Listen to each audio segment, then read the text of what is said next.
This was a meticulously planned kidnapping. The victim was a 10-year-old girl named Gina.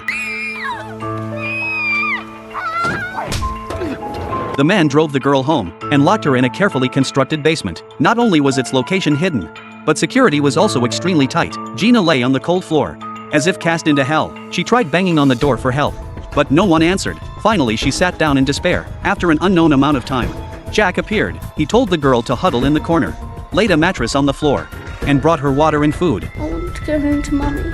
But the man ignored her and left after closing the door. Spotting the ventilation fan leading outside, Gina screamed for help, but there was no response. When night fell, Jack remotely turned off the lights. This was her first night in captivity, spent in darkness and fear. On the third night, Jack pretended to be a father figure, telling Gina a bedtime story and plugging in a nightlight for her. Just as he was about to leave, Gina suddenly made a request. Will you give me a kiss goodnight? Perhaps she only wanted this way to gain a little sense of security. Meanwhile, Gina's disappearance made the news. Despite the police searching everywhere, they still found nothing. Her mother was in agony, yet there was nothing she could do. Fearing her mother's worry, Gina wrote her a letter, naively asking Jack to mail it, but he flew into a rage. Soon after, police arrived, demanding to inspect his truck. Another girl had witnessed her abduction into the vehicle, prompting a citywide search for matching trucks. Yet when he opened the door, they saw only clutter. Then the officers stood at the secret room's entrance, making Jack tense. But the officers found nothing unusual, and soon departed. Little did they know, the missing girl they desperately sought lay right beneath their feet. Jack had installed listening devices in the secret room,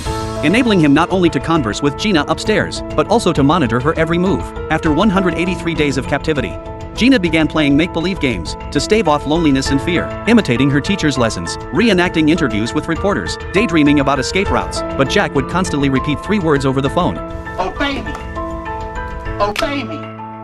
Obey me. Brainwashing Gina to make her obey him. Gina squeezed toothpaste and ketchup onto her arm, faking burns, demanding Jack take her to the hospital. But such a crude deception naturally failed to fool him. To punish Gina, he withheld food for 4 days. 4 years later, Gina had grown, transforming from plump to emaciated, as Jack often punished her disobedience by starving her. One day while reading, she suddenly felt blood flowing between her legs. She instantly understood what it meant and began to panic.